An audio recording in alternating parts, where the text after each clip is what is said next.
A very good evening, young, expectant faces in a rather venerable stadium. Perhaps the most famous football stadium in the world acts as a dramatic setting for one of the most renowned of all internationals, Brazil against Argentina.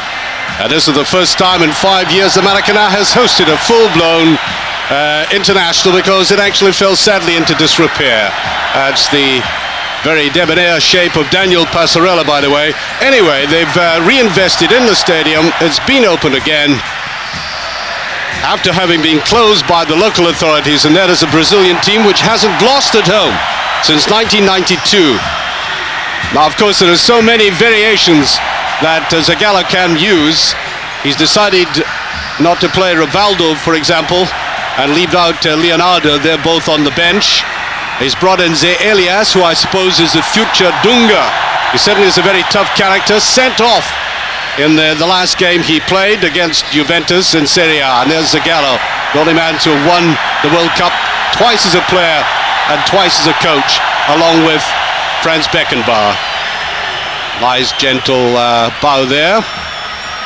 And so the Argentina side, well, at one stage it looked as if they wouldn't even qualify for France, but they've come very good at the right time towards the end of the qualifying period. And although they lost to Israel recently, they came back to form against the Republic of Ireland, where the two men up front, Batistuta and Ariel Ortega, are quite outstanding. Ortega, the highest goal scorer from the qualifying rounds. Daniel Passarella, the man who played, of course, in that 1978 World Championship winning team, and now transmitting style to the side as well. Referee Alain from France. And with me tonight, Ray Clements, former England international, now very close to Glenn Hoddle as an assistant coach, helping to England, helping to gain a victory for England at the World Cup itself. Ray, they'll be taking this seriously, friendly though it is, because the World Cup is strongly beckoning now. Well, certainly it is, yes. You know, some people would say, well, these games leading up to the World Cup are meaningless, but they're certainly not. Both coaches will be trying out things tonight. And of course there is the local rivalry. It's a bit like saying England and Scotland is a friendly game. There's no such thing between Brazil and Argentina. They're competitive games, and I'm sure we'll see a tremendous game of football this evening.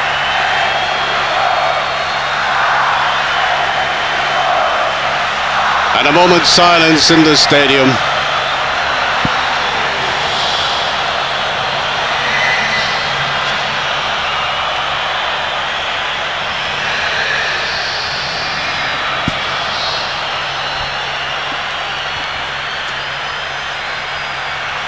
And the referee will start the play again, although the Brazilian supporters were jeering throughout. They jeered throughout the Argentine national anthem as well. So there is a degree of hostility in the stadium. Well, there always has been. Even though the Brazilians have been renowned as supporters of purist football, they can be very aggressive as well, especially in the stadium and especially directed towards Argentina. Now, Brazil have been coming under critical scrutiny, especially since the days of the Tournoi de France era, where you had to look at them very closely. And although we expect them always to turn on the style, to a certain extent they were disappointing. Well, they showed flashes of brilliance in some of the games, but they probably weren't at their best. But again, what they were doing was getting used to playing in Europe, playing against European teams. And they've had so many games in this build-up to the World Cup that it is very much a club side. That was the early thrust by Ariel Ortega on the far side, the Valencia player. As I said, he's the top qualifying goal scorer. Started off very shakily, of course. Lost to Bolivia. In fact, the two games they did lose against Ecuador as well were at altitude, so that may be an indication of an extra dimension to these poor results. Loud draw, Gina Baiana coming away from that. Zé Elias. Zé Elias is only 22 years of age, but sometimes he plays as if he's about 32, and I mean in terms of his reading of the game and his aggression, where he can sometimes, Ray, be quite violent. Well, he's had one or two problems in Italy, hasn't he? You know, as you say, he was sent off the other week, and it's not the first time this season. And he's just got to learn to calm down and you know, make the tackles when they need to be made, but not to be throwing himself into needless challenges, particularly with the World Cup coming up, because with the new rules in the World Cup in terms of tackling from behind, there could be quite a number of sendings off in those early games. That's Ortega right inside to Lopez. Lovely little touch there, but it all came, as Ray was speaking there, from the very cultivated left footer Juan Sebastian Veron, the Sampdoria player who suddenly burst on the scene for Argentina. He's wearing number 11. Watch him very carefully. Back there to Ortega. And wild shot there eventually. No trouble at all for Tafarel. That's the man I was talking about, because he tried it with his right foot. He is essentially a left-footed player. Veron, the name. Well, I suppose because of his reputation, this man here, Ronaldo, is going to get a lot of stick. I must say, Ray, I don't know whether you saw it or not, but in the last game against Juventus, he really should have had a penalty kick. It was what we would describe as a diabolical liberty. Yes, I believe it was so diabolical. It's actually been brought up in the Italian Parliament yesterday. So yes, there's a lot of talk about that. I think anybody that watched the game would have said it really was a penalty, and it made it even worse because immediately the ball went down the other end, and a penalty was given to Juve. Lying deep, Diego Simeone. That's a mate, of course, of Ronaldo and of Elias for Inter. Oh, edgy performance at the moment. Is that put through by Elias? It did occur to us, and I think we discussed it before in the last game we did with Brazil about Dunga. Dunga perhaps just getting over the other side of the hill. Well, of course, he's playing his football out in Japan as well now, so that won't be helping you at all. So, you know, they've got to look for somebody who can fill in that position now. That's a certainty. That'll be a free kick.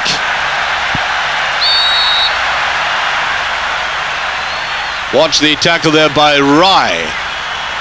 Now he is, I suppose, a surprise and late inclusion in this Brazilian squad. I think they were a little bit concerned about the lack of playmaking ability in midfield. Just didn't have that silkiness, which Rai certainly has, although he's 34 years of age and has just played his last game at the Parc des Princes for Paris Saint-Germain, although he will play on Saturday night in the French Cup final. He'll be all the way back for that. A game you can see live on EUROSPORT when he plays for Paris Saint-Germain against Lens in the new Stade de France in front of 80,000. It should be some occasion. Away by Vivas. Taken up there by Simeone, brought that down. A little bit of hesitation there. Vivas got it again. And it's a very good run forward by Lopez. Well, Ray, that's the second time in the game he's been allowed that little bit of latitude on the left. Well, certainly, I know out in Ireland we had Argentina watched, and Lopez was very, very lively out there. And of course, when you've got Ortega and Batistuta up the front there, they're three players that you've got to keep a very close watch on. That's a certainty. Playing at his 55th international now, Batistuta, number 9, going forward there. I remember him almost single-handedly winning the Copa America final against Mexico after Mexico had played Argentina off the park with 3 amazing breakaways. There he is, right in the middle of the picture. It ends weakly there. There's still no scoring. And you can say from these early skirmishes, this is far from being a friendly.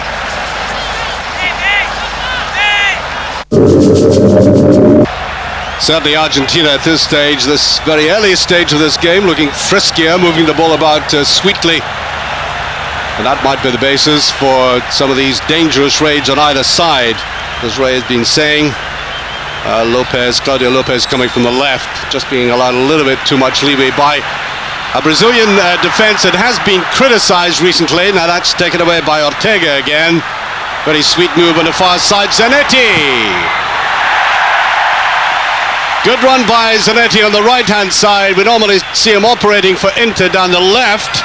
At least I did in the last game I saw him playing, and in the European competitions as well, but it shows you how versatile this young man is, playing on both sides.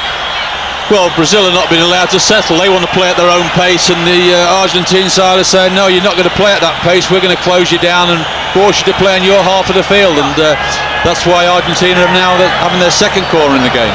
Chasing out to theirs, Elias again, and there's the head of Batistuta. Just got the slightest touch, coming off the head eventually of Alder. And with it now, Claudio Lopez. Leaving it to Simeone.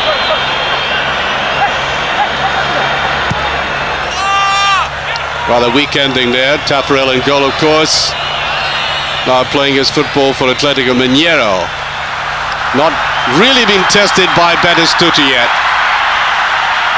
Now Brazil have done hardly anything in the Argentina half. We've got to watch Danielson though, and it's another player race on the close-up in the Tournoi de France. Left-sided player, Rai brought down.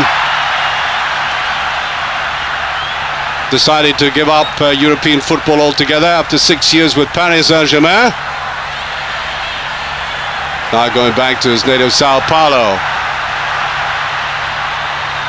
Roberto Carlos. Swing by Vivas there, right off balance. And it's the first time they've really tested that defense. He's the only home base player in the side, number 3, Nelson Vivas, playing for Boca Juniors. And up comes Junior Baiano, another tough character, who was given away virtually by Werder Bremen after punching a couple of opponents in a game, a German Bundesliga game. But there by Veron again.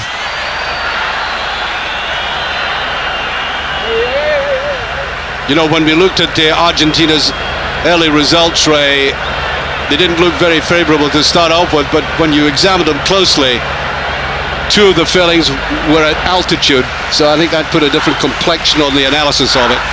Yes, they didn't start well, but they got stronger as the group went on. And as I say, when you look at some of the quality players like Batistuta and Ortega in the side, and Simeone, Sensini, people like this, quality players, and they're only going to get better the more they play together. And you know, they'll be a force in the World Cup, that's a certainty.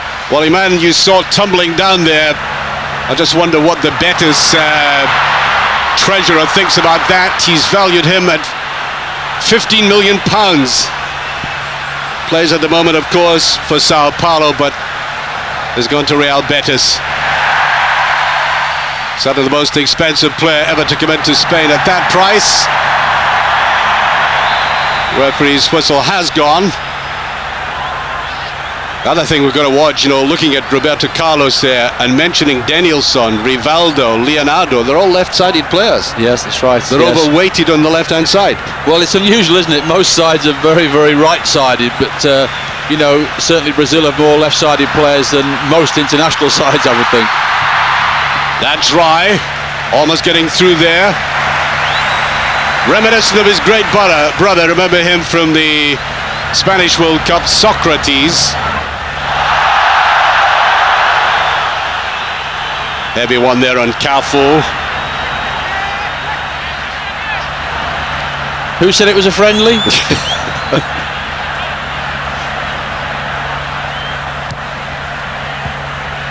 Plays for Roma now, but of course started out with Palmeiras. Not particularly popular in this part of the world, Cafu, from domestic conflicts against the local sides. Rai.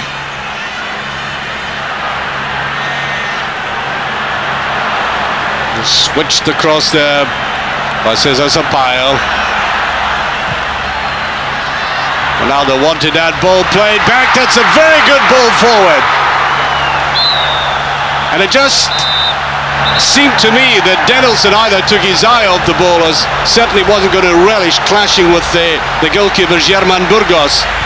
Well, Burgos there took a real risk, because when the ball sat up, it looked as though Denilson could get it. Burgos came for it, and it just put Denilson off. It put him out of his stride, thought that Burgos was going to take the ball, and Burgos just left it.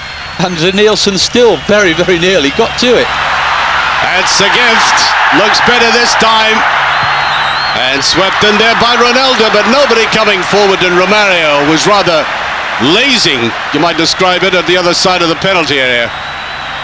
Now, he hasn't really been looking good. In fact, the last couple of times I saw him, he's looked rather overweight. Now the crowd, which just about 100,000, and by the way, that's it reduced from what it used to be, beginning to warm to this Brazilian performance, who started off rather lazily and now beginning to find their stride again. Roberto Carlos. Rai might not have the pace he used to have, but he's a beautiful passer of the ball and really superb in the air. Actually worked out, he scored 30% of his goals in France in the air from his head. Well, that's the man I was talking about, Romario. Blessed with a natural talent, but whose lifestyle has probably eroded that slightly. Well, that sums him up, doesn't it? He hasn't done anything in the game, and one little shuffle, makes himself half a yard and gets a strike on goal. Well, it didn't hit the goal, but certainly made room to have a strike at it. Man in the middle there, Mario Ayala. Beside him is Zico, the famous Zico, who has been brought into the side, and I'm told from my Brazilian friends, he's not noted as a coach, he's been brought in as a kind of icon, a figure that the players could respect. He dates way back to the 1974 World Cup. He's considered too young for that, even though he was in the original squad. They dropped him and then he came back and played almost 100 times for Brazil and scored marvelous goals before going to Japan. So he's in there as an inspirational figure.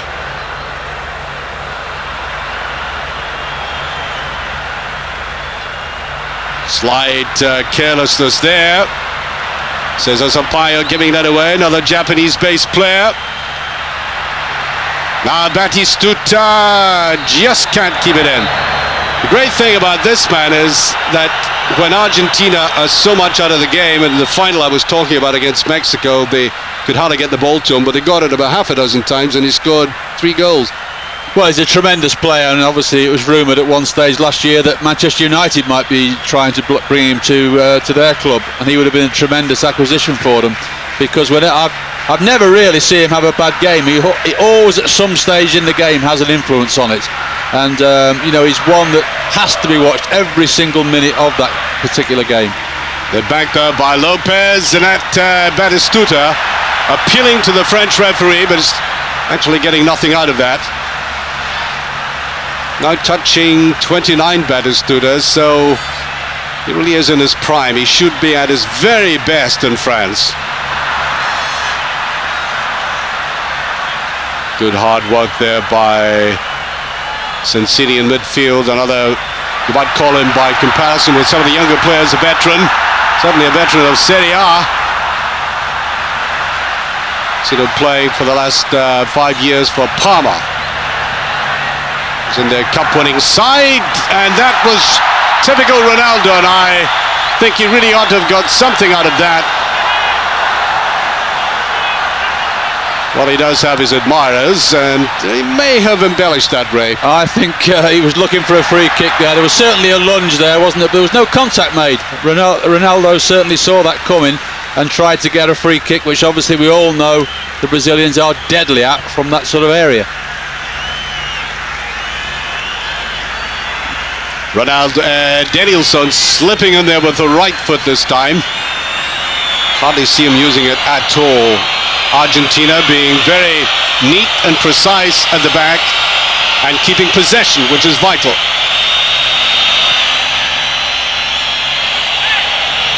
Simeone. Veron to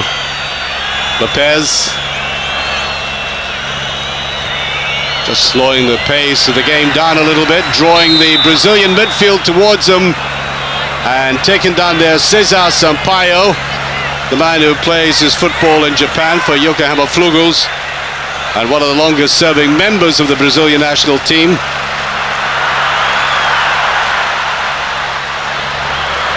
While Ronaldo Rey is having balls put to him with his back immediately to Roberto Ayala, who's marking him very closely. But here goes Ortega, exciting looking player, lovely little ball inside. Lopez couldn't make the best of it, and that's them at the best in counter-attacking. Yes, Lopez just had a split second here when he could have shot there, didn't take it, and then obviously the Brazilians closed him right down. Great heart from the way that Ortega has fitted into this particular game against a defense where I think he might have expected to have some rough treatment. Junior Baiano in particular is very hard with opponents, but no gaps in either defense, like that little boy's set of front teeth. Play slightly slowed down. Well, Argentina did a lot of moaning in the qualifying stages. Pasarella thinking that 16 matches in the space of 18 months was far too much. You could hardly argue with that, but that's the way they had worked it out for the South American section. But curiously enough, they really didn't get the team together properly until the 10th game that they played. Certainly when they played in La Paz, they resorted to that rather savage streak that they have in them. Two men sent off. Ronaldo, just a little bit too obvious. There was a feeling about Ronaldo having played so much football, doing so much off the field as a commercial attraction, that it might just take the edge off his play as well, Ray. Well, there's always that possibility, but I think enough we've seen him for Inter there last week that he's not in the game all the time, but when he is, then there's always something to happen off it. That was a sign of Junior Baiano there, now playing for Flamengo. Rather obvious ball again by Romario, who certainly gave up there. He didn't chase after the opponent. Simeone put that down again. Back there, right in midfield to Sensini, where Sensini is picking up a lot of the action. And I think that might be a free kick, a late-ish tackle there on Claudio Lopez.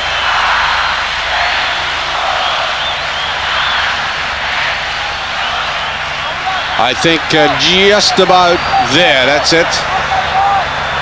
Well, Ray, unless they get this tackle from the rear situation absolutely unambiguously clarified, there's going to be a lot of confusion in France. Well, I think in the early games, no matter what happens, there's going to be some strange decisions, because there's going to be a lot of referees under immense pressure to adhere to the rules, and there's going to be players forget what they've been doing for years. Here's Roberto Carlos with that menacing run of his, trying to get it to his left-hand side. And he could read the danger, and back came Nestor Sensini again. He's having an excellent spoiling game in midfield. Not the most flamboyant player, but very effective. Yes, I mean, we haven't seen much of Roberto Carlos breaking forward, and he's so important to the Brazilians. They love to get him in full flow down that left-hand side.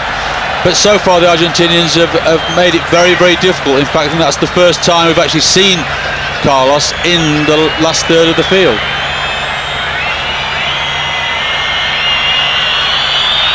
Argentina seem to be growing in confidence. The diminutive, and I really mean that, he's like a little gnome, Mario Zagallo, when you get up close to him. But certainly wouldn't call him that to his face. He can be quite irascible. I was pleased you said that, not me.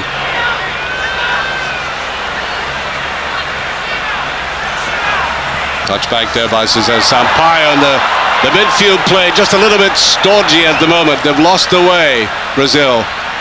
Must say I've been much more impressed with the teamwork of Argentina. That's a good ball forward and just offside. But the danger again there. Yes, I mean, that's 2 or 3 times now that the balls have been threaded through, and yes, he's probably just offside, but it's very, very marginal. In fact, when you stop it there, he's not, he's level, and it's very difficult for the linesmen these days to make those decisions. But see, as the ball's played, he's level, and that's not an offside decision.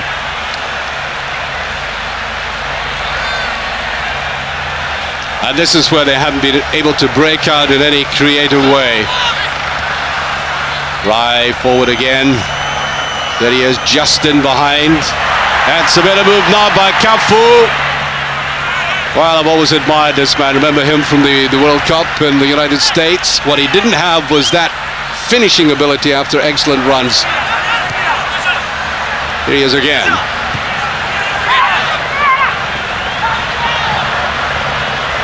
Then across by Danielson, and there's the first shot at goal of any note by Roberto Carlos, but direct to Burgos. River Plate goalkeeper.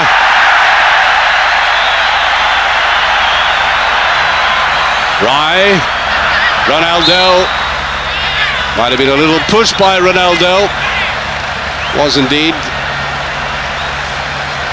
Leading the goal scoring tally, which isn't too surprising for Inter. The man you saw there, I remember scoring him a very vital couple of goals next to Sensini when he was playing for Parma in the cup-winning run. They played against Cagliari in a very difficult game. He made a lot of runs to the far post and came up with 2 goals in the quarter-final, which helped his side enormously. Almeyda, Lazio player. And you know, another consideration, Ray, for a player like that, Ariel Ortega, having to get back to play in domestic football in Europe. There's only one player there based in Argentina. Yes, that's right. So there's an awful lot of travelling for these Argentines and for the Brazilians, to be fair. Because right in the middle of the picture. He'll be in Paris on Saturday evening. Yes, and travelling, whether you like it or not, certainly the distance they travel does take it out of you. So I'm sure that once both these sides get into France, get themselves into their headquarters, get settled, get rested, then they'll be far more impressive than they are at this present moment with all the travelling that they do. Picked up Almeyda, and that should be no difficulty at all. Tafarel. Watch that, let loose there by Vivas. Putting that forward to Veron for the shot, and now forward by Elias, digging in hard there as he always does. Ronaldo wanted the ball played back. Romario did a little walk there for a change. There he comes into the box again. Exactly what you said about him. That's right. There's games that you see him in where he appears to be not interested at all, and you can just go to sleep on him, and all of a sudden he'll lose his marker and he's in with a half chance. And again, that was only the second time in the game, and we're well into this first half now, and of course there was another little half chance he made for himself out of nothing. Well, Brazil's last defeat by Argentina was way back 7 years ago in the Copa America.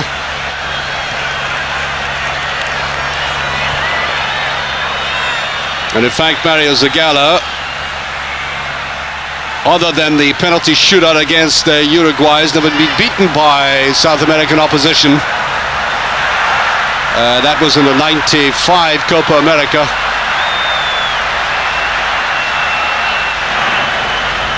Put it in by Ayala.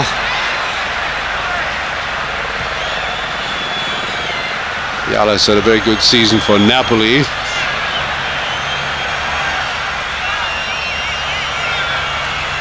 Simeone, very deep again.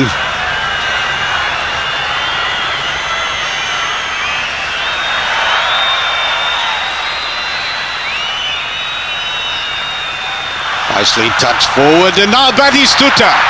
First opportunity, can he put it away? Well, dragged it a little bit too much to the left. Well, that was disappointing by his standards, wasn't it? I mean, it really was a good opportunity. just couldn't sort his feet out when he got his first touch. This is after he's had that first touch, but it drags him wide, and therefore he's got a very narrow angle to score from there, and hits it off the outside of his foot wide. But when the ball was first played to him, if he could have had a good first touch, then certainly he would have had a fantastic opportunity of opening the scoring. And his standard, quite simply, Ray, is he can be out of a game for so long and then come in as if he's been on the ball throughout. You know, he's never going to suffer from being idle. He's always very sharp.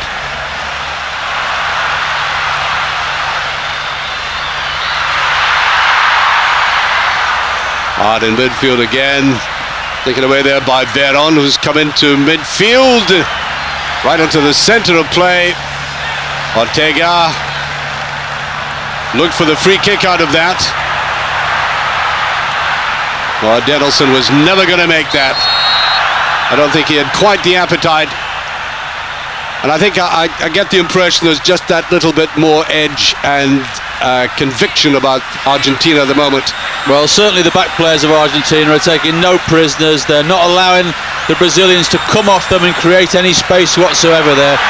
Virtually sitting in their shorts there and saying, right, if you come off, I'm going into that midfield area with you. I'm not going to allow you to turn and run at me with the ball, because I know if that happens, then I'm going to have a problem. Plenty time for Javier Zanetti, 24 years of age, one of the members of the under-21 team which won the World Championship against Brazil in Qatar, where one of his opponents was Elias, sent off in that particular game. Forward there by Veron. And that early free-wheeling quality about the game has rather slowed down just a little bit. Well, certainly the Brazilians just can't get their rhythmic style going whatsoever, because the Argentinians are not allowing them to do that. I think Argentina in this first half will be quite pleased. They've stopped Brazil from playing. They've had a couple of half chances themselves, and I say have not let Brazil have one sight at goal. We haven't seen Burgos in goal have to make one save yet. Well, Sensini felt that Ortega was coming forward to pick that up. That's a better ball. Batistuta just inside them there. Lopez. Ray, I thought he would go for that himself. Well, and there Tafarel makes the first real save of the game. Ball brought in there by Zanetti and fired in, and Simeone was hovering, waiting for the little pickup. But isn't it always what you say? You talk about Batistuta's qualities. He's played through there. They've caught the Brazilian square. He's got loads of time to play the ball into Lopez, and he plays it miles in front of him, forces him wide, and okay, they finish up getting the shot, but a good pass from Batistuta would have put Lopez in right on Tafarel, giving him very little chance whatsoever. Ronaldo chasing after that, and I'm sure he'll appeal for the penalty, but I don't think he's going to get it. But for the first time in the game, a little bit of combination between the two front men.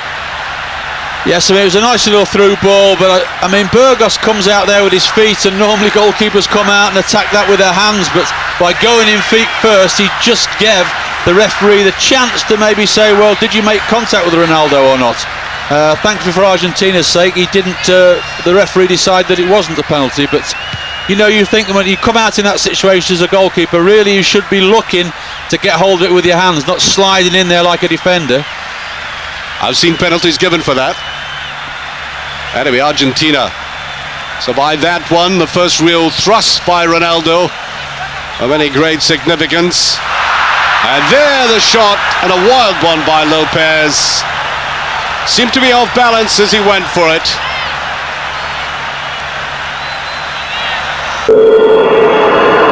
To play it from the back now, Brazil. Where they have been falling down is lacking a generalissimo in midfield. They expected something from Rai of that category, but hasn't functioned particularly well tonight. I mean, the going of Juninho was a big blow, because that was another option that the Brazilians had. There he was, digging in there. That's Rai. took all the penalty kicks for Paris Saint-Germain. And of course that game on Saturday night might even go to penalties.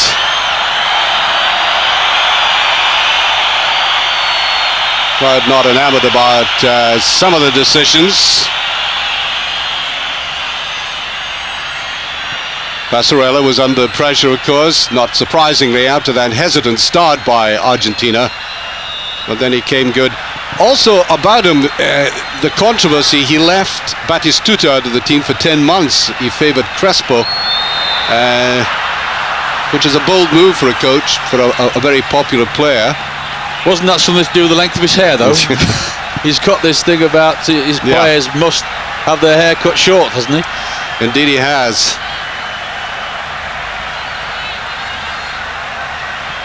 Slipping into midfield again there, Veron. We saw him starting off on the left-hand side, and now he's moved into midfield. There he is, right on the halfway line.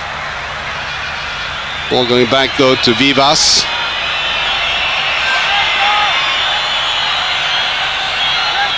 Really slowing the pace down. Vivas, that's Veron. First headline, indeed, Simeone. He'll miss his old mate, of course, Maradona. Just a little bit too obvious there by Ortega, who's gone just as deep, and there is Denilson being held back. The jersey almost pulled off from there, and I think that might, in other circumstances, have warranted a yellow card. Certainly Denilson was getting away. Look at the pace here now. Brilliantly picked up by Lopez on the left-hand side, and Batistuta hovering in the middle of the box there. Good clearance by Bayano, and coming in as well, Alder. Well, that shows again what the Argentinians have done well in this first half. They pressurised the Brazilians in their own half of the field, pressurised as a team, not as individuals, and finished up making the Brazilians make an error in their own half and nearly creating a chance for themselves from it. That'll be a free kick. And significantly, Ronaldo having to come back into midfield to pick something up. Yes, he certainly did, and I think that is the sort of tackle. He got a yellow card for it anyway, but I think in the World Cup that certainly is the sort of tackle that will see Ayala being sent off in the World Cup. As I understand it, the key phrase about that is endangering an opponent. In other words, it's not simply a tackle from the rear, Ray, as I understand it. Well, our understanding of it... Here we go again, Denilson. Our understanding of it is that they're not stopping the tackle from behind, but what they're saying is you have to make clean contact with it. If you make any contact with a player, then you're in trouble. Coming right across there, right through the middle there was Javier Zanetti. And indeed, that's the first time that great left foot of Denilson came into action. Curling that away from the post.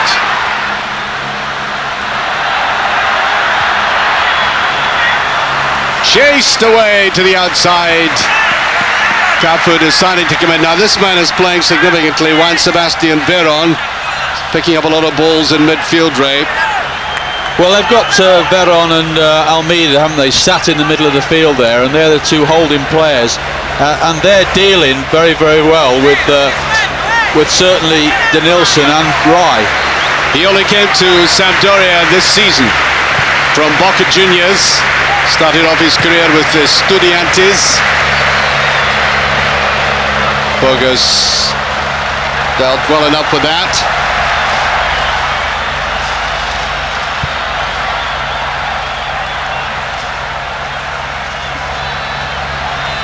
One or two significant young players in the team, Zanetti and the player we just mentioned, Juan Veron, who's only 22. It's a lovely little touch. And Romario gave up on that, although he's quite appreciative of what was intended from midfield. Well, certainly the idea was right, wasn't it? Outside the football there to curve into Romario, but it just had a little bit too much pace on it.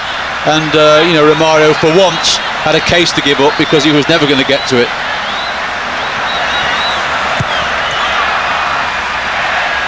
A little bit of a lecture there by there. Junior Baiano.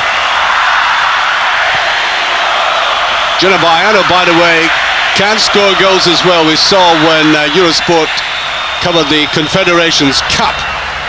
Marvellous goal he scored in that game against Saudi. Not the greatest defence in the world, I happily add, but his finishing was superb.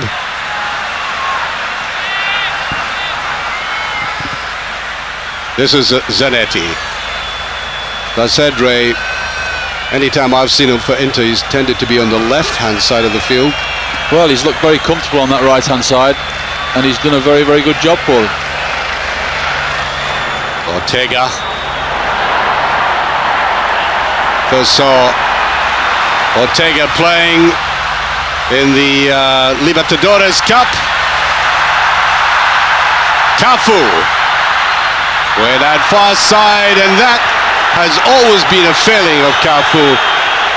And listen to the crowd, as I said, he don't like him for domestic reasons when he played, of course, against the local sides, and they wanted something better than that. Well, I mean, when you look at the quality of the Brazilians and you see them do something like that, you know, you think we've all got a chance in the game, haven't you? Because, you know, he's not under any pressure.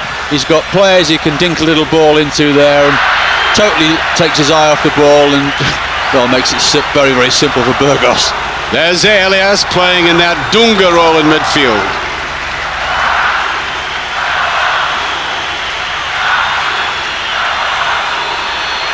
Now listen to the chants of Cafu in the background, and I don't think it's complimentary. Quite astonishing that, well, they are a hypercritical crowd, the Brazilians. They love the football and they're very joyful when things are going their way. Man, ominously behind Batistuta there, Junior Baiano. Zanetti. Veron.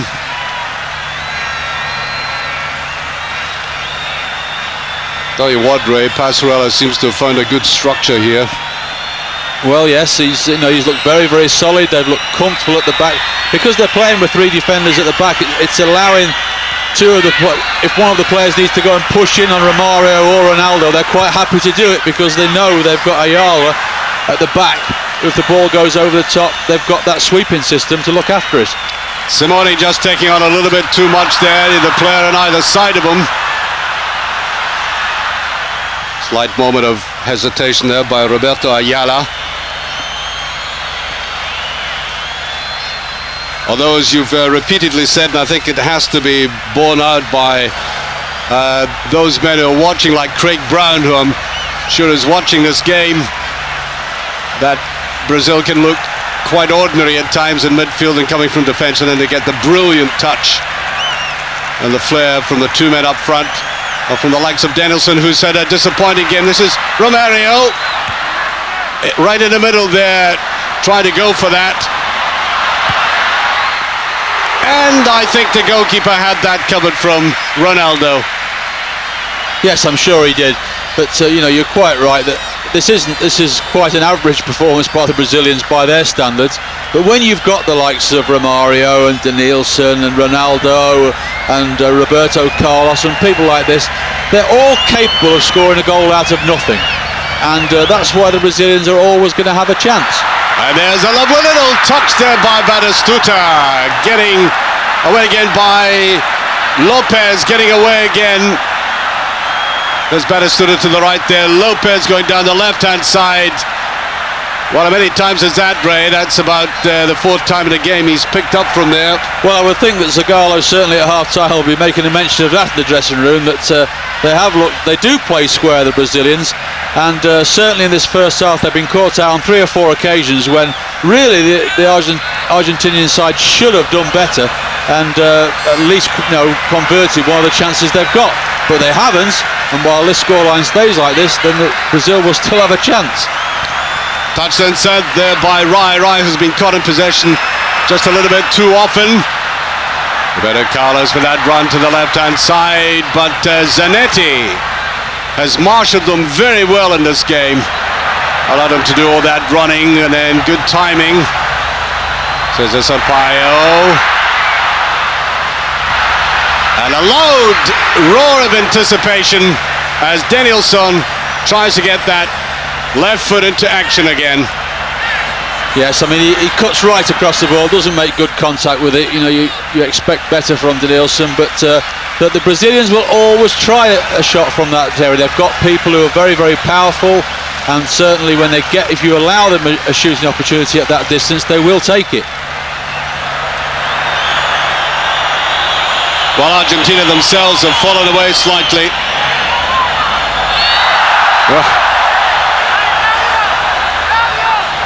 Says a Sampaio there. Well, yet again, I think in the World Cup that might be a red card as well. You know, it's very interesting, this game, just from that point itself, because South Americans have always been sides that like to mark very tightly, not afraid to tackle from behind, sometimes unfairly. And certainly in this evening's game, there's been half a dozen tackles that you would think in the World Cup players will be seeing red cards for. Here's Rye. He might get the free kick for that. That was at least a penetrative movement there by the Brazilians, and the first time in the game that he's made a typical Rye contribution. He reads the game very well, but he's slowing down now. He's in his 35th year, and I think he was glad to get the free kick, to be honest. Well, I mean, I think the Brazilians, you know, part of their players, they're happy to get free kicks around that sort of area because the ability they've got in the side, and certainly Roberto Carlos, you know, from that sort of range, has got a chance of scoring. I wouldn't like to be in that wall, that's a certainty. Often wondered what they felt like when the likes of Ronald Koeman did it as well, you know, but he ran up to have a go from this length as well. Of course, they may vary it. Danielsson can take them as well, and they're very slack. I think when Junior Baiano comes up to take a free kick, there is variation, but that really was a surprise. Well, you hear the crowd there. They're very, very unhappy with that effort. Certainly, you know, you have to have an element of surprise, and when you get into the World Cup, you need that as well. But I think you need somebody who's a little bit better at bending balls over the top than that. Almost getting it through there. Lovely touch by Ortega. Here he is again. And the ball, I think, still in play. Very well turned in there by Lopez.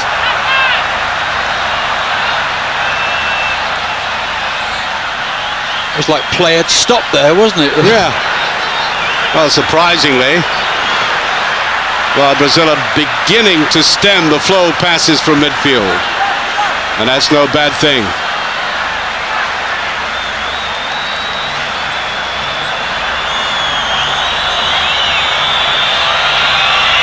Although I think there have been touches of self-assurance about the Argentine play that has marked them out as a more confident team than the Brazilians. Elias, a lot of the play has simply flowed past him as the halftime whistle goes.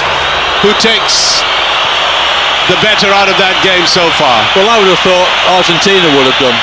Brazil have been quite disappointing, but Argentina will go down that. This is Brazil's last full international before France and the World Cup finals. They will be playing some friendlies against club sides, but here they are, being put to the test by a side that is now beginning to shape like a real contender. Twice, of course, holders of the World Cup. And Brazil, although they, I suppose, had the benefit of not having to qualify, there's an obvious side to that. They haven't had to play as sharply to qualify. No, I mean, there's always a lot of discussion about when you go as, you're either the hosts or you go as the champions, that it's nice not to have that pressure of having to win games, to win your group, to qualify, but you do lack that competitive edge. And I know certainly in England's case before Euro 96, there's a lot of discussion about how some of the games against international opposition were nowhere near the sort of games they'd be when it became serious. That's the voice of Ray Clements, of course, assistant coach now to the English side, preparing for France. And away there by Sensini. Picked up by Ortega again. Trying to find his great partner, Batistuta, shielding the ball very well. That was Alder, went back with him. Ortega, looking very promising. Batistuta decided to go at his own there. He could have pushed it. He had Zanetti on the outside. Danielson, it's a bit more like him. And watch the way the Argentine players are coming back to cover. Well, they work extremely hard, don't they? They always have done, and certainly this evening they've worked at closing down the Brazilians at every single opportunity. They've given the Brazilians no time whatsoever on the ball when it's got into vital and important areas.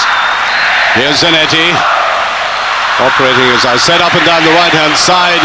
A mix of very good attacking and really sterling defensive work as well.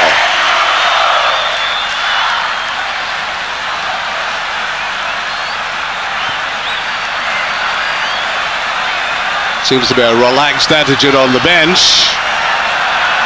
Maybe waiting their turn to come on in front of what we've already heard is a very critical audience indeed.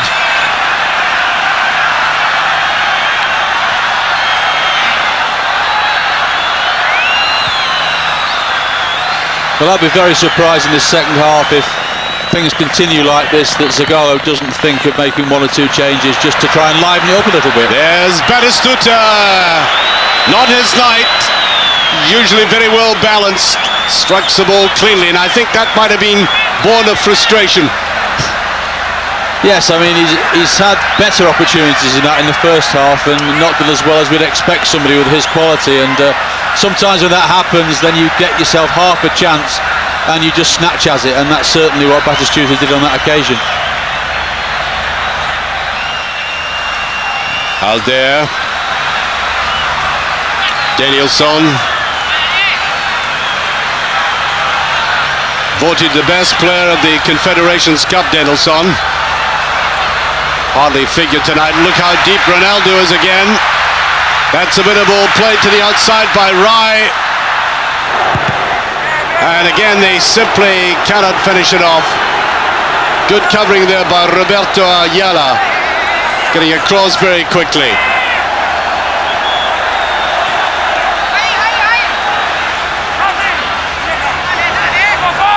He's a brave player, Ronaldo, though. He takes a lot of punishment. He's got a good temperament. You know, he takes punishment, but he doesn't react to it. Wide and high and touched away by Ayala. Now he tripped himself up. Well, look who's popped up there. Romario doing a little bit of work. Outside, just playing it around a little bit too much. Rai almost in a tangle. Oh, that's very good tackling indeed. Coming right across there was Almeyda. And so, if you get the balance here, there's Almeyda going in here, mixing it with Zé Elias, and you have to be a brave man to do it with him. The balance of good, swift, incisive attacking and sharp defensive play. This looks a good Argentine side. Well, they look a good side, and of course it's a side that, you know, England, if we qualify out of our group, then it's a side we might come up against in the last 16. So, you know, this just shows the quality of the teams that are in the World Cup when you come up against somebody of the quality, possibly, of Argentina. I wonder if she was in communication with Zagallo there with that phone. Now, Bayano.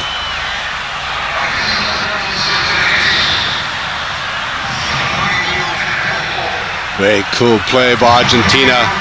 The two men in midfield, Veron and Almeyda. And again, put into the box to Ortega. They're so quick. Watch out, Roberto Carlos came across there, cutting him off. A risky challenge too. Well, Ortega got his body across the front of Carlos, didn't he, Roberto Carlos, as quickly as he could, so that Roberto Carlos couldn't make the tackle, and then I think he hoped that the referee would think that any sort of contact would be a penalty for him. Ronaldo again. Only player to won the World Player of the Year twice.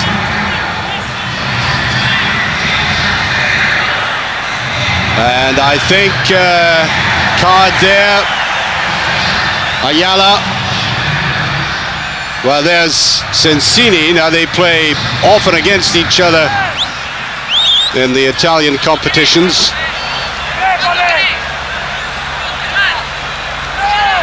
And it really is, for both of these teams, a good run out in this hostile setting, but it's real stuff, this.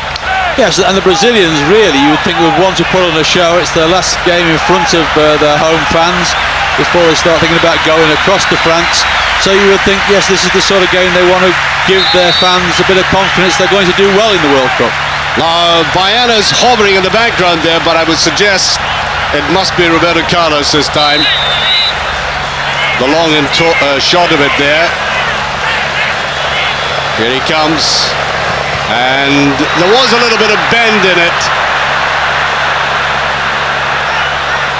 But I think any free kick with that man, you've got to have, from that distance, at least one or two players just in front of the main defensive wall. Well, I was looking at that free kick there, and it was very, very similar distance to the goal, the incredible goal he scored in Le Tournoi against France. I mean, that really was something special, and that was about the distance that he scored it from. Well, notice they had these two players further forward there. If you recall that goal, Ray, the French defensive line right across the penalty area, and of course he swerved it round them. Rai going into the box. He's very good in the air. Probably the best in the Brazilian squad in the air. And that's very much wasted, and the crowd are simply not taking to this.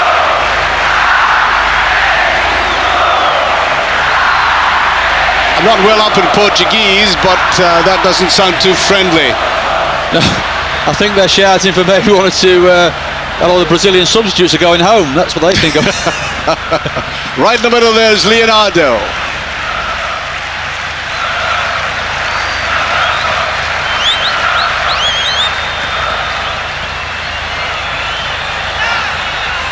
Here's Vivas. Ortega again coming back for that. Ooh, just got it to Zanetti.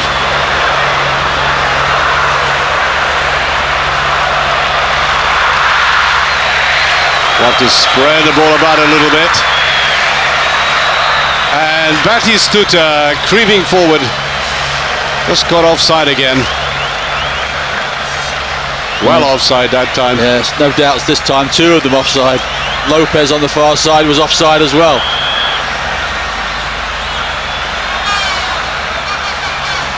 Batistuta's leading goal scorer with the side. 36 goals and 55 internationals.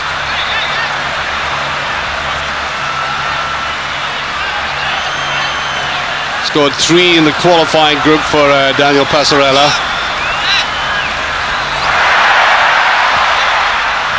Referee does swerving play on there. Roberto Carlos. And up came Rai at the end. Romario seemed to take his eye off it.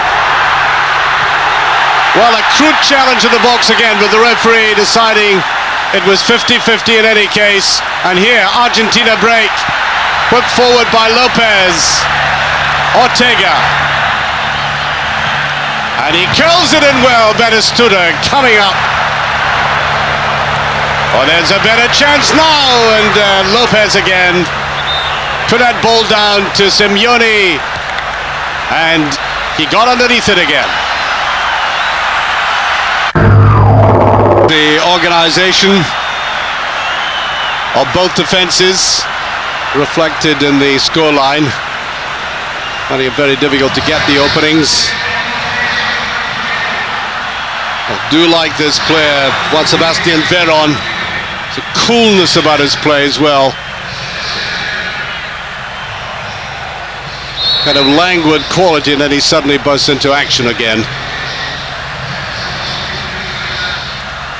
Feet whipped away from Ariel Ortega.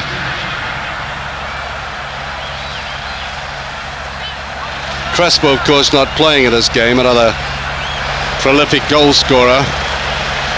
Side of Claudio Lopez. Taken down by Zanetti.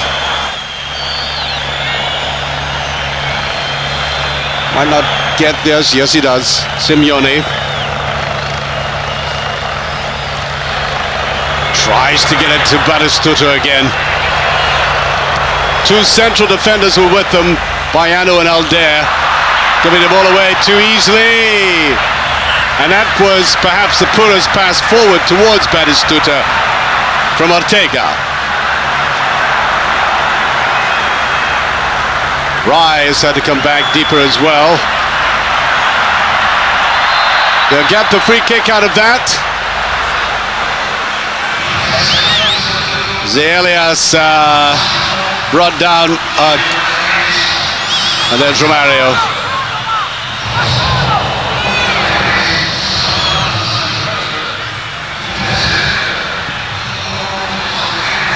Cesar Sampaio, Cafu. Well, Ronaldo gave up on that. He didn't like it. Look at the pace of this man, Lopez. Just out for the final ball again. Yes, that's what was let Argentina down in the first half and at the start of the second half. They had some tremendous opportunities, and they just needed a good final ball to create the goal scoring opportunity, and they've failed so far to produce it.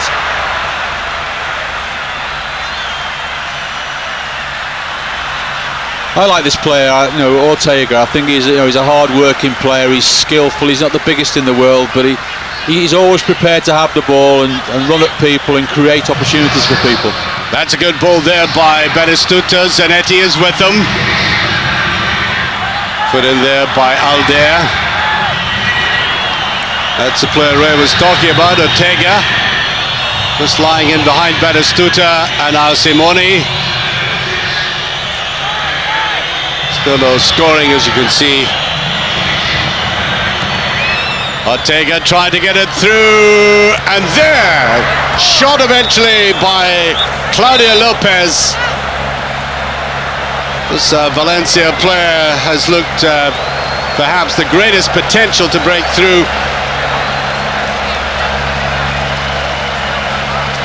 Well, you're talking about the workhorse in Ortega. He's actually called El Burrito, the little donkey, as a nickname. So I think somebody way back when he played for the River Plate in '91 for the youth team must have seen the same quality you saw, Ray. Trying to get that. Ronaldo come all the way back now. Romario. Rai. Oh, dear, oh dear. Cafu. Played by Almeyda. Look at the confident way he comes forward into midfield there. I think all these three players share that. Ortega, Veron, and Almeyda. Good on the ball, good looking on the ball. Well, you expect that from South Americans anyway, don't you? You expect all South American sides to be technically very, very good. And certainly both sides out there. And I think maybe one of the reasons is sometimes out in South America the pitches aren't the best. Even here we see in the National Stadium that the ball's bobbling around a little bit when they're trying to pass it, but they're all technically good at being able to deal with it no matter how it comes to them. That was taken away by Elias. Junior Bayano. Oh, Denelson, he said a poor game, Ray. Look at the comparison with this number 10, Ortega. Batistuta.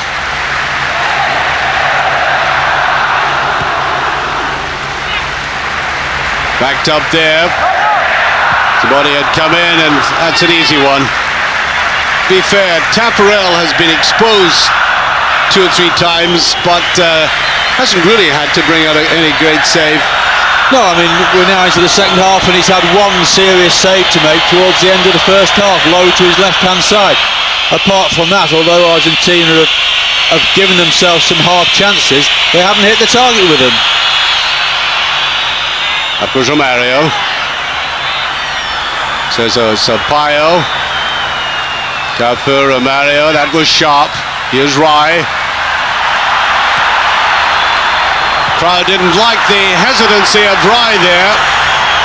They want that ball played around smartly and sharply. Well, Rai is a thinking kind of player. That's why he's been brought into the team. Zagallo feeling he just didn't have enough variety and subtlety in midfield. Certainly neither Zé Elias, the younger man, nor Dunga, into whose mould Zé Elias has stepped, are hardly subtle and elegant players, more workers and hard, industrious players. Zanetti. That's Ortega. Game slightly running out of steam. Yes, I mean, it's so far it hasn't really taken off this second half. It started off the first 5 minutes that there was a little bit of a bite in the tackle. Looked like they'd both had a talking to from their respective coaches. But in this last 5 minutes or so, it's just sort of starting to fizzle out, and more moves are breaking down the middle third of the field than they are in the attacking third of the field. Easing forward again, Veron. Now Ortega. Well, that wasn't a bad move. Batistuta might have been just a little bit wiser to it and held back a little. He was caught in what potentially was an offside position. So I said Danielson on the ball now. It's had a disappointing night. Seems to lack the appetite to go at these defenders. He was immensely tricky in the Tournoi de France. That was a better ball by Rai. Cesar Sampaio. Here's Cafu. Where's his finish? Taken away by Vivas. Now coming more into it. Cesar Sampaio. And Cafu went down on the edge of the box. The referee does nothing about it. And there's very cool play indeed. Again, Argentina absorbing the punishment. Here's Ortega. Now Veron. That's a better ball to Batistuta. And again, they're building it up, and I think Claudio is about to come on. Manu plays for Palmeiras, one of the home-based players. He's basically central defender, Claudio.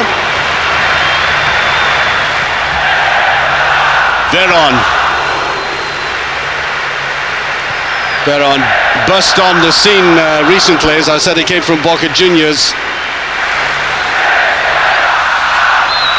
That'll be a free kick. Really only been playing first-class football for the past 3 years. Now he's looking a very cool player, Ray. You see him popping up in awkward little situations for Argentina. I think this is the producer's daughter that keeps showing us there all the time. I thought you might have noticed that. Anyway, on comes Kleber.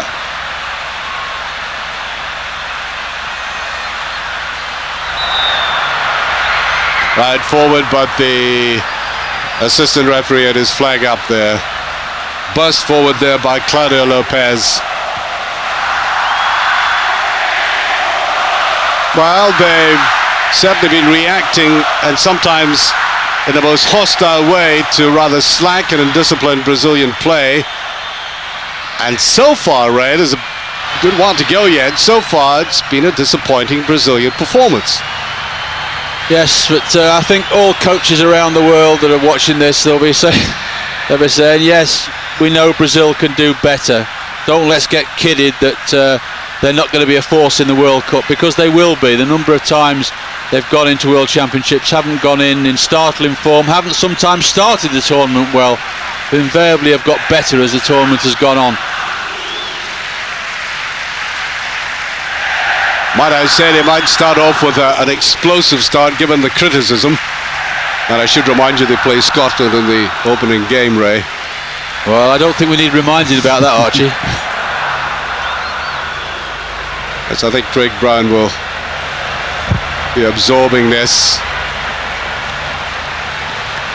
getting the analysis done, but I really do believe that they'll go into this opening game wanting to rebut the criticism they've faced. So I think we're going to see a really fired up Brazilian team in the opening match on June 10th.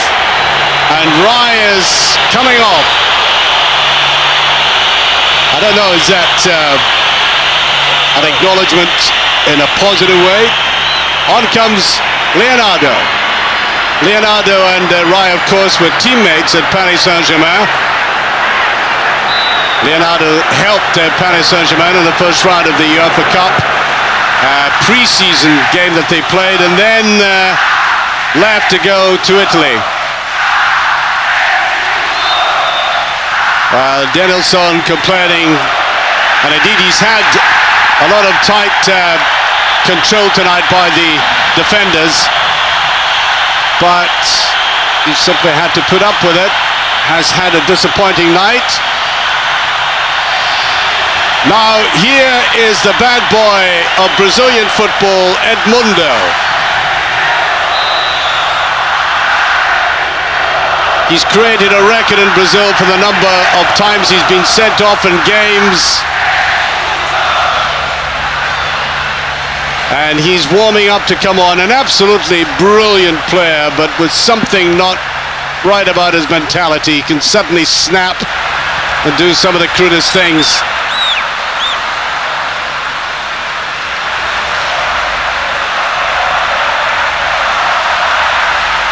Now Leonardo, and again a left-sided player, as we said right at the start. Look at him with the left foot again. Ronaldo has been rather quiet and very well marked. There's Sensini again, right across to him. Nestor Sensini. And that might have been over. Zagallo coming over just to have a word again.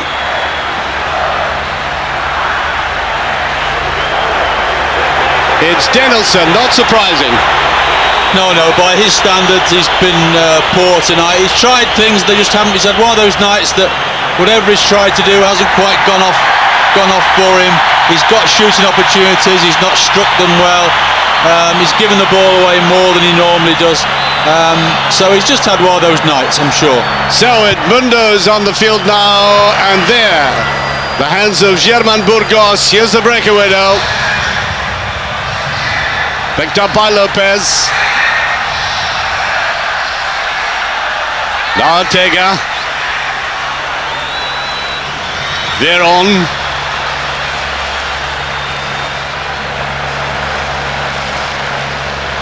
Doing the right thing, just simply trying to keep possession. Brazil were on a high there. And the crowd were with them again, with the presence of Edmundo, who's enormously popular despite his reputation with the football authorities. Done there by Roberto Carlos. He was sent off 5 times in one season, Edmundo. And he's had to face 2 assault charges. There he is on the ball now. And almost opening it up for the first time.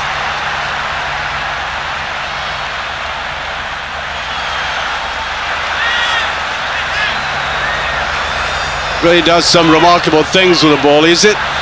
You know, I don't mean the off-the-field things he's got involved with, but on the field at times with some of his clever plays, a kind of Gascoigne player, a Gaza sort of player, touches of magic about him. Well, that's what the game needs now. It needs something like that, and obviously Zagallo has not been too impressed with the 2 players who've just played behind Ronaldo and Romario by replacing them and bringing on Leonardo and Edmundo. So it'll be interesting to see if these two can create anything more than the previous two, who really created virtually nothing. Here he is. Edmundo gives it away too easily. That was a very tight-looking defensive formation there. And busting away in the left, Lopez. Coming in there, Junior Baiano. He may have hurt himself.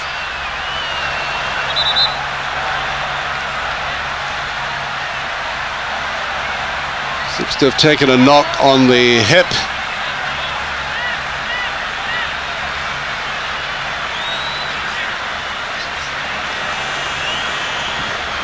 Here's Veron.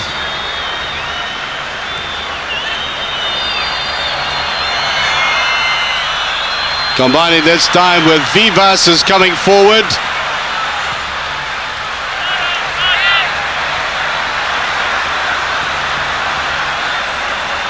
This man has put in a tremendous amount of work. Veron. Ortega. Well, snapping at his heels was Leonardo. Leonardo, who played, as you might recall, left-hand side of the fence in the World Cup, and then Paris Saint-Germain put him forward into midfield, where he scored 12 goals in his last season with that left foot of his. Certainly can be a little bit special if he's given opportunities with it. Ortega. And out came the Brazilian defense again. Once went to a Brazilian press conference that Zagallo was at, and I know you have experienced criticism yourself, all managers have in the day, but this was like a lynch mob after this man. They really are a bit special, the Brazilian media. Well, so much is expected of the team, isn't it? You know, the nation just lives for its football. There's Roberto Carlos. Good positioning now by German Burgos. A little bit of swerve on it. Yes, I mean, that's what I mean. You know, they're not playing well, the Brazilians, but all of a sudden, out of nothing, Roberto Carlos gets a shooting opportunity. Thankfully for Burgos, it was straight at him. If that had been either side of him, it would have caused him a problem. And we're about to see Marcelo Delgado come on now.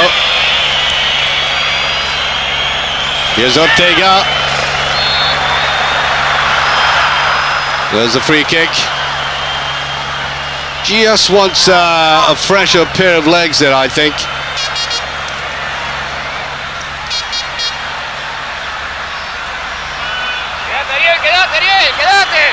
Loud shouts going on here as Ortega. I wonder, he's taking some punishment in this game. Well, he's the type of player that will always get punishment, because he holds on to the ball, he runs with the ball, and allows players to get close to him and make contact with him. And certainly he's like a little rubber ball, isn't he, Ortega? You know, he bounces into people and bounces off people, but certainly goes into a lot of physical contact with them. Almost a little warning there, and there's a little touch of nastiness creeping into the game. Has been competitive right from the start, of course, but they're now beginning to get to the stage where they feel a goal at this stage might just win the game. There certainly has been no holding back. Batistuta has been very well marked. There's Edmundo. Now, there might have been something happened off the ball. He is a really provocative character. But a hand was raised there by Simeone.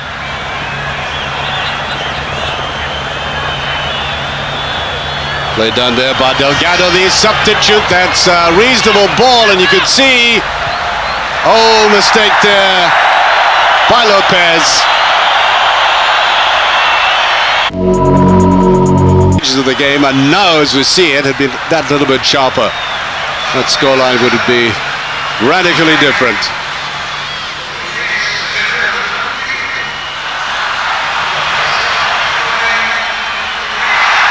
Nice little turn by Edmundo.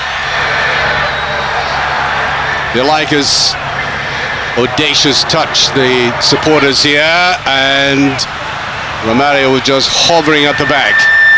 Leonardo.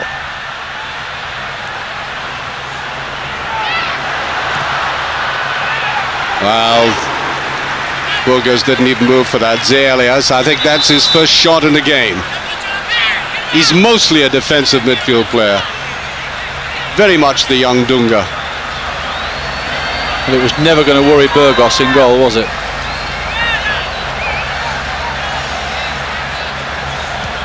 Do you think the new ball for the World Cup will be significant in any way, Ray? Well, I think it'll certainly be interesting. You know, I mean, it was launched with all the razzmatazz there at Marseille, and they say that it does move quicker through the air, and they say it doesn't move as much in the air. So it'll be very interesting to see. And we've started to work with it a little bit with the England team at the moment, but it won't be until we get together in 2.5 weeks we can spend a lot of time using it. But it'll be interesting for the goalkeepers to see how they're going to deal with it. That's a certainty. Mariano.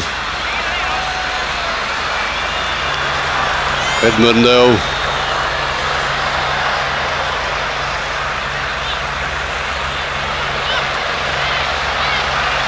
Alias. Some more combined move there and given away by Romario. Leonardo at the heart of it. And the Argentina players saying he went over the ball, I think. I mean, Sensini, although he's the captain, he gets involved in everything, doesn't he? You know, how many times in this game have we seen him arguing and gesticulating at people rather than just getting on with the game? It wasn't a good tackle, that's a certainty. But, you know, the referee's dealt with it. He's best getting on with the game. Free kick. French referee has handled it reasonably well. Look at that, Simeone. And he's not at all annoyed. He's raised his hand to a player, shoved him away. And I think if that happened in the World Cup, you'll get a red card. Oh, yes.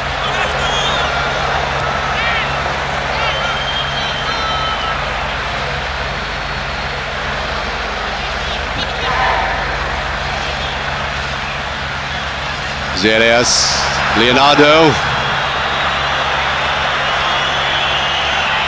Romario held back, yes, by Roberto Ayala.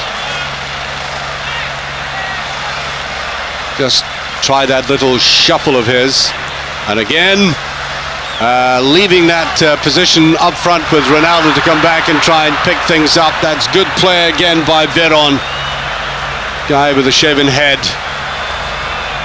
He seems to have excellent vision. Ayala.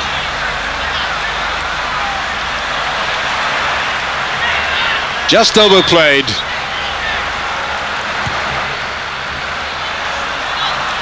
I remember talking about Brazil in previous World Cups, and as you rightly said, Ray, they started rather slowly. Then some people said they also peaked a bit too soon, tried to turn in performances rather than just progress sensibly, and that's why, you know, from 1970 onwards they couldn't harvest any triumphs. There really is tremendous expectation though from the country for this team, because I think a lot of people in Brazil think this is the best squad. And that's not a bad shot, and Batistuta coming up on it. Brilliant clearance there. Cafu did get back to it.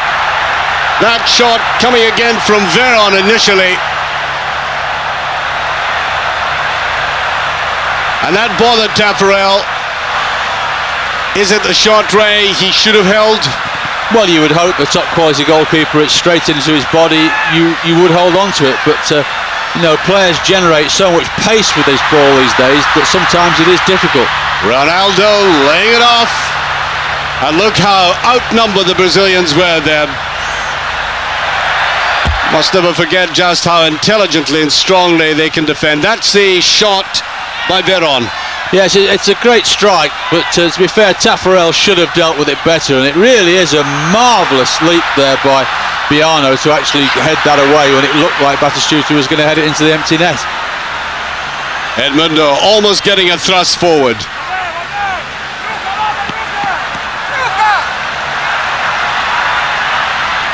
We haven't had any goals, but it's been a marvelously competitive game. Never dull. Always something of interest happening.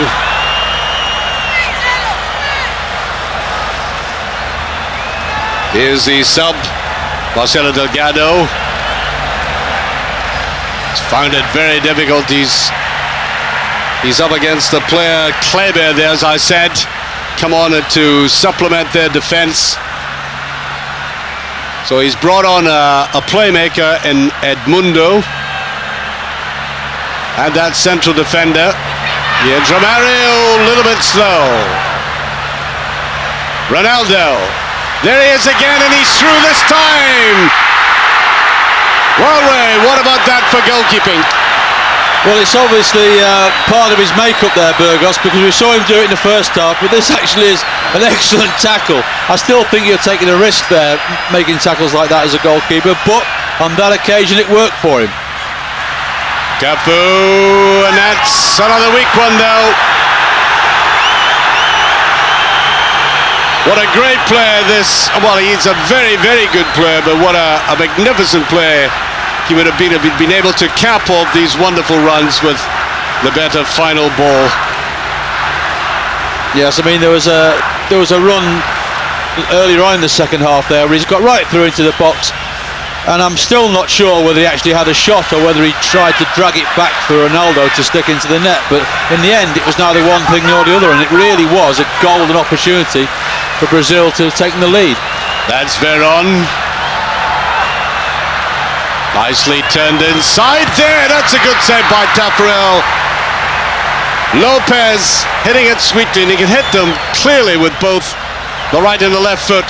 Yeah, it's a good strike. It's through the defender's legs, which is always horrible for a goalkeeper because you see it a little bit later. But Tafarel down quick to his right-hand side, just as he was in that first half, to his left-hand side to make a good save. Well, he always says his best ever game was in the Seoul Olympic Games when he saved 3 penalty kicks in all. And Zagallo has great faith in him. I know he can be a little bit eccentric at times, but he's now played over 100 times for Brazil, Tafarel, and is a certainty for France, of course. Yes, I mean, there's no doubt about that, but it's amazing, isn't it? It's not very often you talk about goalkeepers with Brazil because you're all the time talking about outfield players, and very rarely is the goalkeeper called into action. Now picked up by Lopez here. Just getting away. It's a very narrow angle. Oh, he scored! He's broken the deadlock, and this time with his right foot. And that is what they think about it. Friendly, Ray. Well, you'd expect that sort of enthusiasm from everybody, wouldn't you? I mean, it's a massive game for them, friendly or not. They're two rival countries, and even the Brazilians are applauding it. It was a good goal. He was a little bit lucky with the rebound, but drew Tafarel and just smashed it over his head. And to be fair, it's what Argentina deserve. Brazil have not really opened up Argentina, whereas Argentina on 4, 5, 6 occasions have had goal-scoring opportunities and haven't taken them. This one they have done, and Lopez, who has worked tirelessly throughout this game, deserves that goal. And look at Passarella. You think he was winning the World Cup itself, but I think the best indication, the best acclamation of all for Argentina was the Brazilian supporters in this, the Maracanã, the holiest of holies, applauding this goal. Shaken to the core. And of course that acceptance by the Brazilian supporters of that goal, the celebration of it, I don't think that's ever happened against Argentina before. Is as much a criticism of Brazil and I would think a personal onslaught on Zagallo. Yes, I would say so. Yeah, the Brazilian fans, I think, will be disappointed with what they've seen from their national team this evening. You know, we all expected flowing football from them, and they haven't really produced. But let's not take anything away from the Argentinian side. They've frustrated the Brazilians, they've not given them time on the ball in vital areas, and they've created chances against what at times has been a very square Brazilian back four. Late tackle there, and down goes Junior Payano. Looking as if he was machine gunned. It's a big, tough character. As I said, he slugged a couple of players in the Bundesliga, and Werder Bremen got rid of him. Oh, it was pretty hard from the back, though. Yes, I have to admit. It's another one of those tackles which you'd be seeing red yet again. Oh. Well, that just won't happen at a World Cup, surely. And it's Simeone who, as we mentioned before, has had his problems throughout the game in terms of arguments and getting involved with players. It was him that got involved with Edmundo within 5 minutes of him being on the pitch. Leonardo.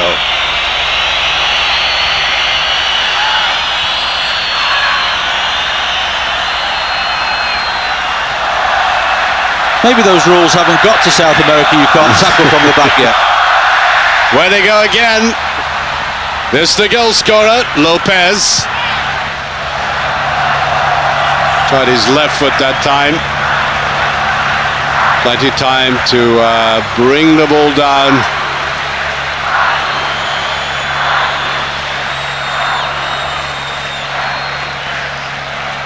And this game has been punctuated by roars of derision coming from the massed ranks in the Maracanã. This is the sub, Delgado. Just a little bit too much on the ball there. Well, I'd imagine Argentina will just try and play out time now. They've got their goal. There's only literally a few minutes to go now, and if they can keep possession of that ball, that's exactly what they'll do. They don't need to do anything more. They've frustrated the Brazilians. They've got themselves a goal in front. They've got nothing else to prove. And the crowd are really rubbing it in there. There's, this ole every time Argentina touch the ball. This is coming from normally a very patriotic, fervent Brazilian crowd, rubbing salt right into the wounds. You can imagine what the press conference is going to be like at the end for Zagallo.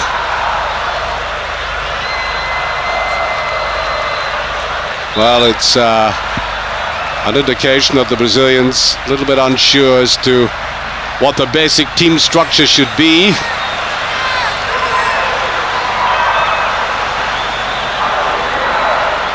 Could they pull something back? That looked like it.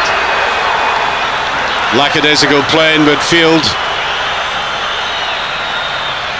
Well, Passarella has now shut up shop. He's taken off, Ortega, and he's taken off Lopez now, and he's just put in two players to fill the midfield and just left Batistuta up there on his own and just said to the Brazilians, right, you try and play through our midfield now if you can. Vivas demonstrating the utter confidence that Argentina have had practically throughout this game. Now he's trying to cool things down. He was looking for trouble, actually, Ray. It's not been the first time, though, has it? He's been looking for trouble throughout the evening.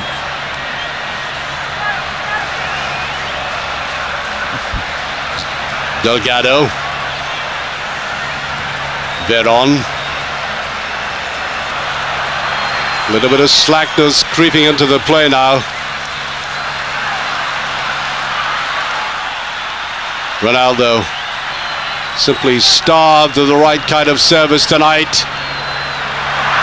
Mario, a little roar of anticipation there, and the referee just waves at him contemptuously as he was pleading for a penalty kick there, or at least a foul. Edmundo, Ronaldo, dangerous kind of tackle there, but they got away with it. Veron. Well, again on this side, he's made good runs as substitute. And going in very hard to him, Kleber. It's Marcelo Delgado. Man you might describe as a squad player, not a regular.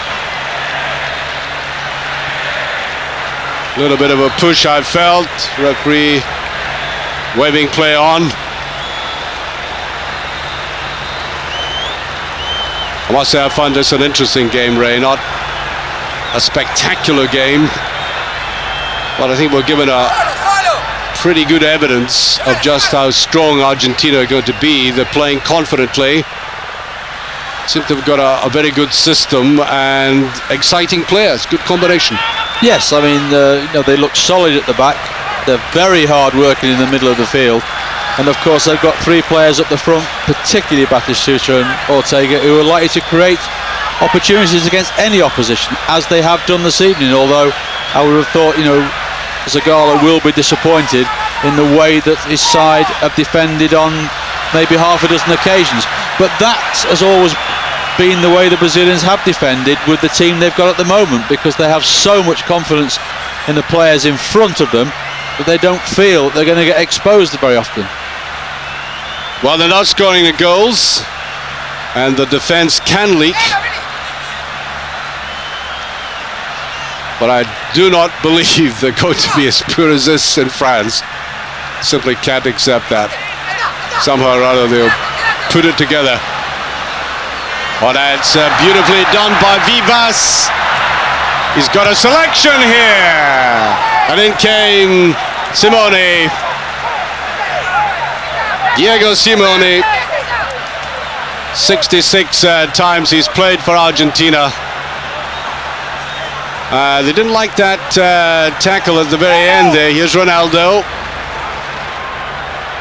How well Sensini has fitted into this team. That's it. The referee takes the ball on the end of a night which has thoroughly disappointed a crowd that almost touched 100,000, and they have won against their great rivals, Argentina. And what a boost to their confidence in the home run and the home stretch towards France. Well, certainly, victories are important when you're building up to the World Cup, and certainly Passarello will be very, very pleased, not just with the result. The result is important because it gives confidence, but it's the performance of the team, and certainly of the two managers. Passarello will be very, very pleased with the performance of his team, whereas Zanetti will look and think, hold on a minute, I've got some great players out there, but tonight they haven't performed more for me, and things have got to change if we're going to do well in the World Cup. So one goal does it. A goal scored by Claudio Lopez, and a lot of questions to be answered by the Brazilians. From Ray Clements and myself, Archie McPherson, goodbye.